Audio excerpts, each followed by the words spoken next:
Bismillahirrahmanirrahim. Assalamu alaikum students. How are you all? I hope all will be good. I am your physics instructor Afaq Ashraf. बच्चों, last time हम लोगों ने optical activity को कर लिया था, जिसमें हम लोगों ने उसकी डिफरेंट टाइप्स को भी देखा था, दो तरह की, और साथ ही उसकी डिपेंडेंस को देखा था। मुकम्मल तौर पर उस लेक्चर को हम लोगों ने अच्छे से देख लिया था और उसकी जो बेस और उसमें आने वाले जो इंपॉर्टेंट क्वेश्चन और एमसीक्यूज थे उनको भी सॉल्व कर लिया था।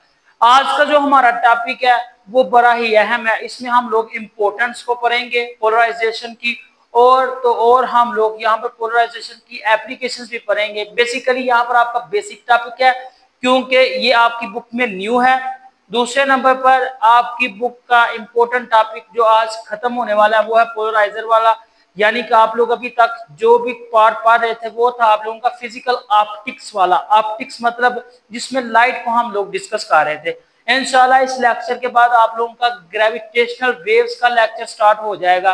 अभी तक आप लोगों ने हमारे चैनल को सब्सक्राइब नहीं किया तो इसको लाजमी सब्सक्राइब कर लीजिएगा।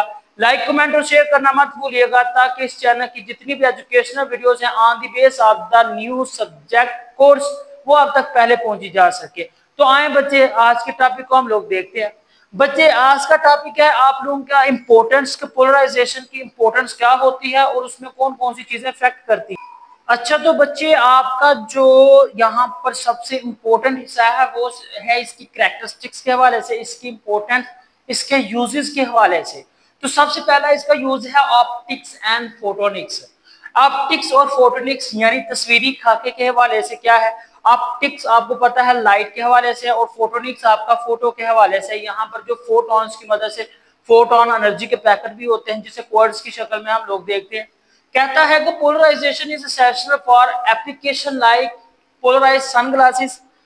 सबसे पहले टॉपिक में हम लोगों ने पोलराइजेशन में सनग्लासेस का इस्तेमाल किया था, जिसमें हम लोगों ने देखा था कैसे आना पोलराइज्ड लाइट में तब्दील हो जाती है। फिर क्या है, एलसीडी लिक्विड क्रिस्टल डिस्प्ले है। फिर हमारे पास screen and optical communication system है। जैसे स्क्रीन और ऑप्टिकल कम्युनिकेशन मतलब वीडियो कॉल, या फिर आप लोगों का जो तस्वीरी शक्ल में एक दूसरे से कम्युनिकेट करना, ज़राए मवासलात करना, वो आप लोगों का क्या है, ये screen and optical communication system है। दूसरे नंबर पर है इमेजिनिंग एंड माइक्रोस्कोपी।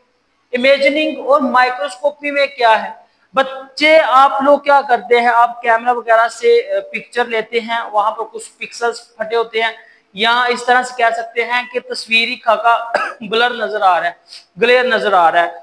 तो ये उसकी क्वालिटी को इनहेंस करेगा, उसकी क्वालिटी को बेहतर करेगा, उसकी रेजोल्यूशन को बेहतर करेगा, जिस हवाले से यहाँ पर इमेजिनिंग साफ हो जाएगी। Polarisation enhances image quality, reducing glare, unwanted light that interference with the vision. जो देखने को गैर मामूली नजर आ रही होती है उनको कम कर देती है। Improving contrast specially in microscopy and medical imaging. वो जो माइक्रोस्कोप, टेलीस्कोप, माइक्रोस्कोप के बारे से देखते हैं, जो छोटे छोटे पार्टिकल्स को देखने में काफी मुफीद होती है, ये उसकी क्वालिटी को भी बेहतर बनाने में काफी मददगार साबित होती है। मेडिकल में देखा जाए तो मेडिकल में भी ये मुख्तलिफ शोबों में इस्तेमाल होती है, जैसा कि ये कैंसर के मरीजों के लिए। फिर उसके बाद हम लोग देखें कि लेजर बीम लाइट एम्प्लीफिकेशन पर stimulated emission of radiation. Laser का मतलब है लेजर लाइट में सर्जरी के लिए इस्तेमाल होती है, और वो इसको क्या करते हैं, बाय यूज वो उस चीज के ऊपर इसको फॉल करवाते हैं, देन एक स्पेशल किस्म का लिक्विड इंजेक्ट करते हैं बॉडी में, और वो उसको क्या करती है, मॉनिटरिंग स्क्रीन के ऊपर शो करवा देती है कि आपका ये वाला हिस्सा क्या है, डैमेज है। चौथे नंबर पर आप लोगों का एस्ट्रोनॉमी। एस्ट्रोनॉमी क्या है, इल्म फल्कियात जो करते हैं वो भी इसी की मदद ले सकते हैं। किसकी भला, पोलराइज की।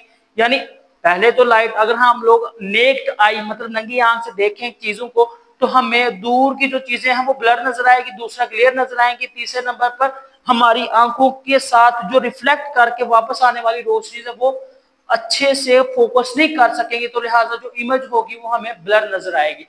उसके लिए हल क्या है, उसके लिए एस्ट्रोनॉमी पोलराइजेशन का इस्तेमाल करते हैं, पोलराइजेशन के फिनोमिना को वहां पर अडॉप्ट करते हैं।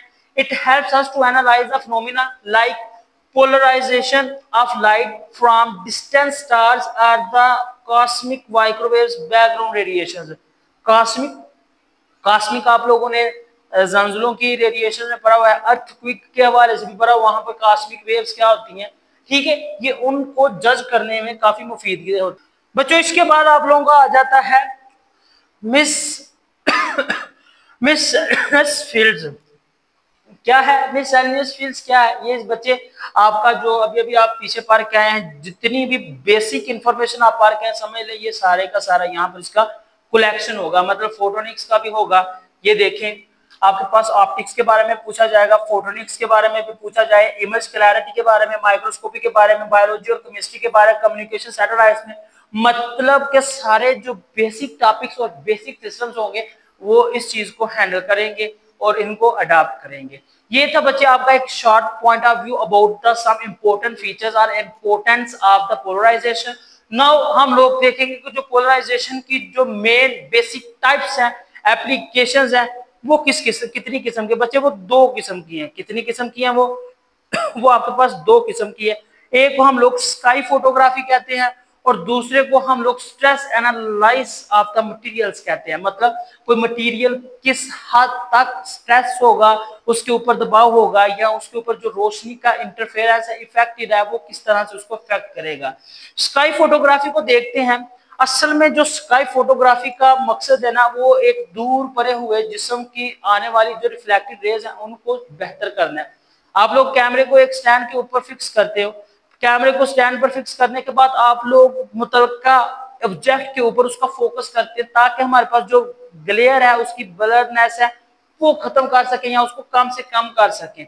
तो इसी तरह से ये फोटोग्राफर भी क्या करेगा, इस तरह से उस जो डाइवर्ज होने वाली रेज है उनको कंट्रोल करेगा, रिड्यूस करेगा और इफेक्टिव फोटो, बेहतर क्वालिटी और ब्राइटर इमेज आप लोगों को प्रोवाइड करेगा।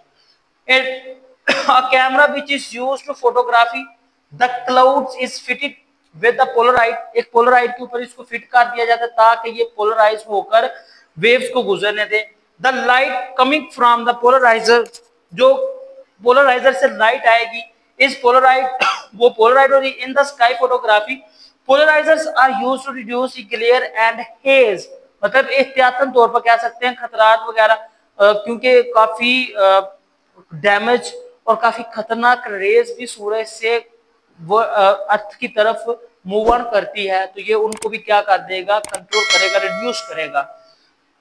Particles of the molecules present, और आप लोग जानते हैं हमारे एटमॉस्फेयर में बहुत ही छोटे छोटे पार्टिकल्स मौजूद होते हैं, जैसे डस्ट पार्टिकल्स हो सकते हैं, वाटर पार्टिकल्स हो सकते हैं, और इनसे मिलने के बाद वो एक ठोस शक्ल की भी जो है ना वहां पर तयन कर सकते हैं।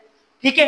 Polariser also enhance the contrast by clocking the excessive bright, मतलब ब्राइटनेस को कम या ज्यादा करके। आप लोगों के फोन में भी ये फीचर है कि आप लोग कलर ब्राइटनेस, मतलब कलर्स को कंट्रोल करके या उसको अप डाउन करके मुतलका तौर पर अपनी फोटो की एनहांसमेंट को बढ़ा भी कर सकते हैं और कम भी कर सकते हैं।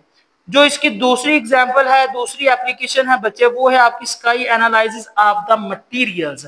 मटेरियल्स की जो स्काई एनालाइज है, मतलब वहां पर भी हम लोग इसकी स्ट्रेसनेस को चेक करेंगे, इसके ऊपर लगने वाले स्ट्रेस को चेक करेंगे, फिर वहां पर इसकी जो ब्लरनेस है उसको चेक करेंगे, ग्लेयर जो होगा, ये सारे फीचर चेक करने के बाद हमारे पास जो इफेक्टिव वेव होगा इसको इंटरेक्ट करवाने का, या इसके पैटर्न से फ्रिंजेस, यहाँ पर लफ्ज यूज हुआ है फ्रिंजेस, पैटर्न्स ऑफ फ्रिंजेस। ये पैटर्न ऑफ फ्रिंजेस क्या होता है? लेट्स सपोज दैट आपके पास ये एक लाइट का सोर्स है ना, आप यहाँ पर कुछ स्लिट्स की मदद से इसको यहाँ पर गुजार रहे हैं, तो आप लोगों ने ये चीज देखी होगी कि यहाँ पर जिस रास्ते से वो निकल के जाएंगी ना, वो तो अपना एक रास्ता क्लियर करके पीछे किसी पॉइंट के ऊपर जाकर मीटअप करेंगी यहाँ पर। ठीक है, तो यहाँ पर इसका एक डार्क रह जाएगा। नहीं समझ आ रही ना? मैं बताता हूँ, ये देखिएगा प्रैक्टिकल लाइफ में अगर हम लोग देखें, अगर हम रोशनी के आगे ये देखें, आपके पास ये शैडो नजर आ रहा है ना, ये शैडो, ये जहां जहां तक हाथ है यहां तक रोशनी की वेव्स को ये ब्लॉक कर रही है। यहां से फिर रोशनी गुजर कर आगे की तरफ, आगे वाली सतह के ऊपर जाकर ट्रांसपेरेंट हो रही है, वहां पर जाकर गुजर। लेकिन जहां जहां पर ये देखेंगे ब्लैक आप लोगों को शैडो नजर आ रहा है, प्रोजेक्शन नजर आ रही है, असल में इसने लाइट्स को ब्लॉक किया हुआ है।